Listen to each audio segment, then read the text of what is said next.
आप देख रहे हैं मथुरा न्यूज 24। नमस्कार, आप देख रहे हैं मथुरा न्यूज 24 और मैं हूं आपके साथ आकांक्षा शर्मा। चलिए रुक करते हैं खबरों की ओर। उत्तर प्रदेश के ऊर्जा मंत्री श्रीकांत शर्मा विकास कार्यों का जायजा लेने के लिए शनिवार को फिरोजाबाद होते हुए मथुरा पहुंचे, जहां उन्होंने परिक्रमा मार्ग में चल रहे कार्य का निरीक्षण किया। इस दौरान उन्होंने यमुना में गिर रहे नालों को जल्द टेप करने का निर्देश दिया है। यहां से श्रीकांत शर्मा का काफिला डी गेट, चौक बाजार, द्वारकाधीश आदि इलाकों का निरीक्षण करते हुए होली गेट पहुंचा, जहां बीच सड़क पर कुर्सी डालकर पुलिस अफसरों से अपराध की समीक्षा की बैठक की। इससे पहले श्रीकांत शर्मा ने गोवर्धन रोड स्थित दतिया के 11 व 33 केवी विद्युत वितरण उपकेंद्र का निरीक्षण किया। ऊर्जा मंत्री ने अधिकारियों को लाइन लॉस 15% से नीचे करने, उपकेंद्र के तहत आने वाले 517 ट्रांसफार्मर की लोड बैलेंसिंग के साथ अन्य कामों को दिवाली से पहले पूरा करने के दिशा निर्देश दिए। वहीं दूसरी ओर यह भी कहा कि अर्बन और रूरल फीडर को अलग किया जाएगा। ग्रामीण क्षेत्रों में ढीली और लटकते हुए तारों को समय पर सही किया जाए। इस मौके पर मीडिया के सवालों का जवाब देते हुए ऊर्जा मंत्री ने कहा कि बागपत में शराब कांड और बवाल पर मुख्यमंत्री खुद संज्ञान लिया है। जो भी घटनाएं होती हैं, सरकार सब पर नजर बनाकर रखती है। इस मामले में भी सख्त कार्रवाई के दिशा निर्देश दिए गए हैं।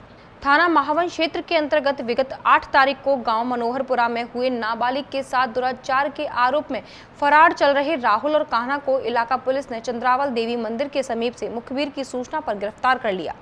पकड़े गए दोनों आरोपियों को पुलिस ने चिकित्सकीय परीक्षण के बाद कोर्ट में पेश किया।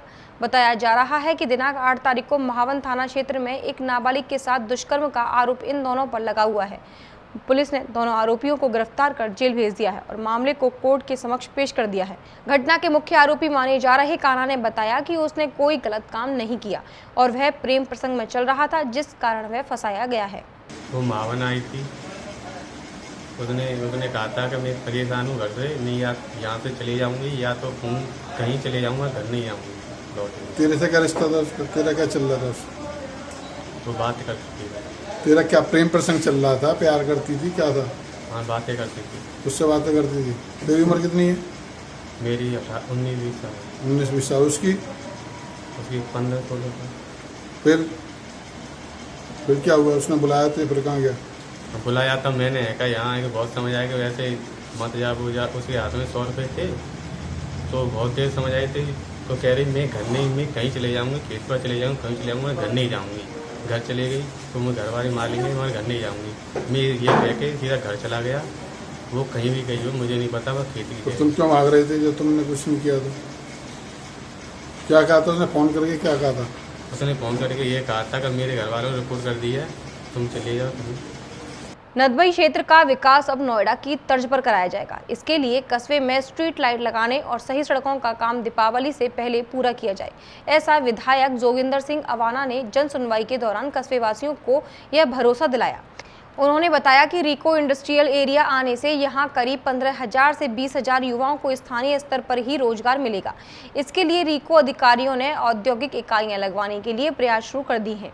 इसके अलावा खेल प्रतिभाओं को उभारने के लिए स्टेडियम, बेरोजगार युवाओं को प्रशिक्षण के लिए IIT देवनारायण छात्रावास आदि पहले ही मंजूर कराए जा चुके हैं। नगर पालिका के सभी 25 वार्डों के विकास का प्लान तैयार करके नदबई को मॉडल कस्बे के रूप में विकसित करने की योजना पर काम किया जा रहा है, क्योंकि न्यू ओखला औद्योगिक विकास प्राधिकरण नोएडा का विकास भी इसी तरह से हुआ था।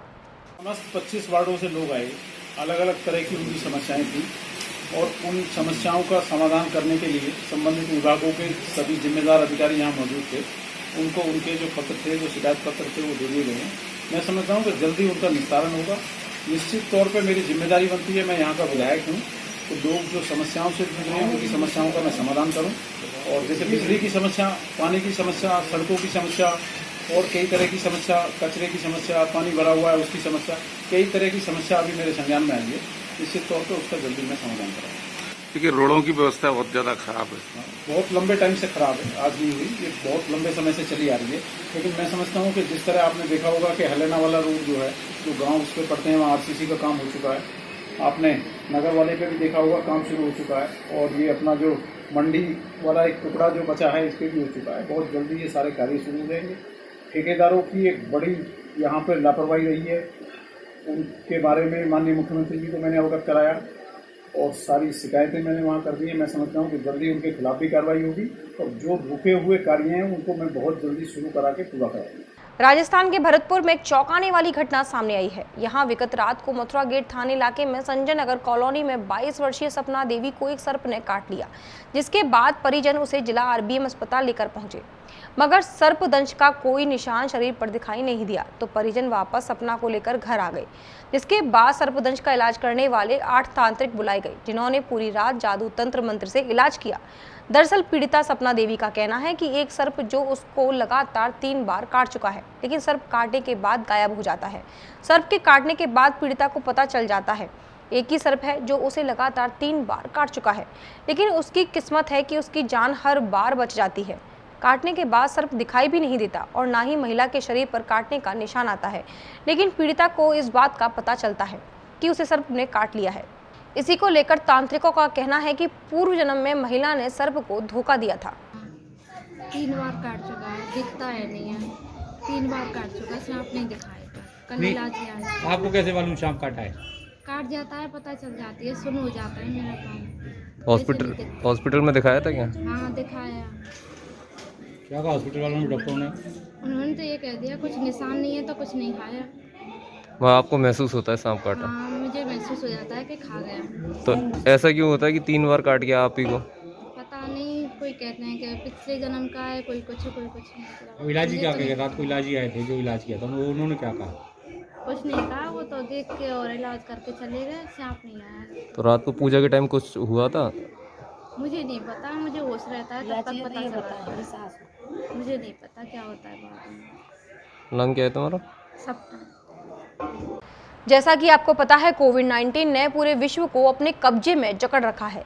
इससे बचने के लिए भारत के प्रधानमंत्री नरेंद्र मोदी बार बार जनता से अपील करते आए हैं कि अपनी सुरक्षा के लिए अपने चेहरे पर मास्क लगाएं और साथ ही साथ सैनिटाइज से अपने हाथ साफ करें। इसी के चलते रोकथाम के लिए आज कोसी कला में उत्तर प्रदेश उद्योग व्यापार मंच के पदाधिकारियों द्वारा कोसी कला के बाजारों में बिना मास्क घूम रहे व्यक्तियों को मास्क देकर उन्हें लगाने को कहा गया। इसके साथ थाना कोसी कला परिसर में सभी पुलिसकर्मियों को भी मास्क दिए गए, जिससे वे भी कोविड-19 जैसी महामारी से बच सके। उत्तर प्रदेश उद्योग व्यापार मंच ने कोसी कला के पूरे बाजारों में 2000 मास्क बांटकर उन लोगों को कोरोना वायरस से बचने के उपाय भी बताए।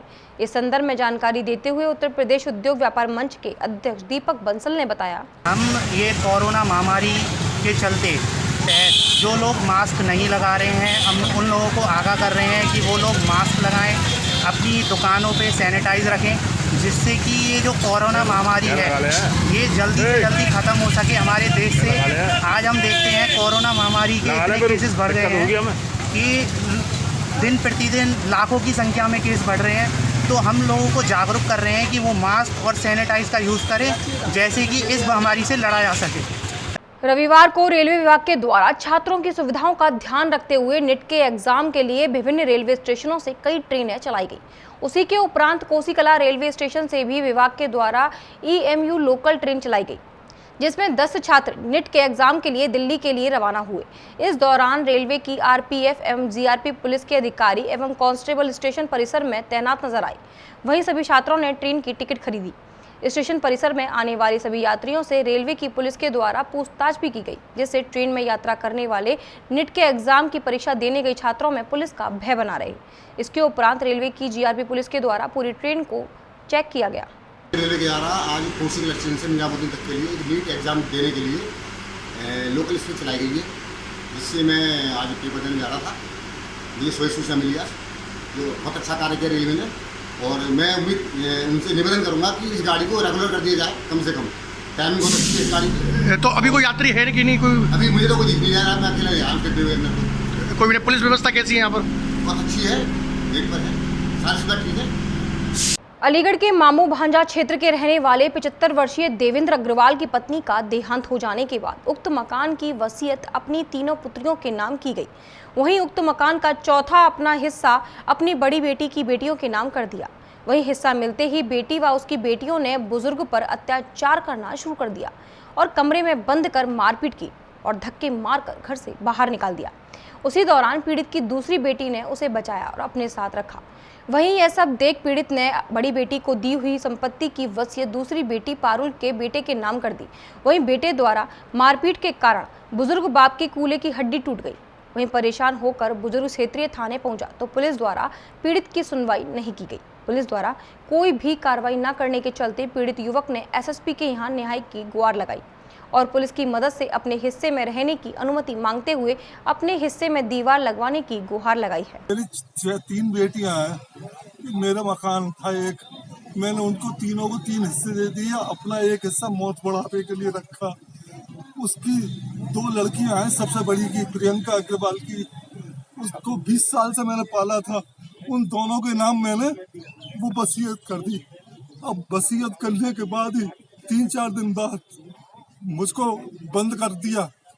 रात को जिस लड़के के संग रहती है वो रिवॉल्वर लेकर खड़ा होता था और वो मुझे मारती थी। लील पड़ रहे हैं अभी तक मेरे शरीर पे और रुपया पैसा मांगती थी, जो कहती कि इसी लड़की को जो भी कुछ है रुपया पैसा मुझसे सब छीन लिया। जो आपके साथ मारपीट करती थी वो आपकी कौन है? वो बड़ी लड़की है प्रियंका अग्रवाल, उसने 4 शादी कर ली, 2 से तलाक लिया है, तीसरे से तलाक लिया नहीं, चौथे को रख लिया है और वो भी एक विशेष जाति के को। मैं अच्छे बलात्कार का इल्जाम में तुझे बंद करा दूंगी। एक बाप को बेटी कहती है आपसे? बेटी कहती है, मेरे दामाद के लिए कहती है, मेरे 14 साल के देवते के लिए कहती है। अभी तक के लिए सिर्फ इतना ही, मुझे दीजिए इजाजत, फिर मिलेंगे नई खबरों के साथ। नमस्कार। आपकी कुंडली में छिपा है जीवन का हर राज, पाएं अपनी सभी समस्याओं का समाधान ज्योतिष भूषण आचार्य पंडित अश्विनी कृष्ण जी से। जानिए अपने जीवन का रहस्य, कैसे चमकेंगे आपकी किस्मत के सितारे, कैसे होंगे आपके वारे न्यारे। यहाँ आपको मिलेगा कुंडली विश्लेषण, हस्तरेखा, प्रश्न कुंडली, वास्तु दोष, पितृदोष, मांगलिक दोष, काल्प सर्प दोष, धन संपत्ति योग, पैतृक संपत्ति, माता पिता सुख, संतान सुख और भी बहुत कुछ। तो आज ही संपर्क करें ज्योतिष भूषण आचार्य पंडित अश्विनी कृष्ण जी से। आप इनके मोबाइल नंबर पर भी संपर्क कर सकते हैं। इनका संपर्क सूत्र है 7415402648 व 9927126607। तो आज ही संपर्क करें और जानें अपने बिगड़े हुए ग्रहों एवं नक्षत्रों को कैसे संभालें।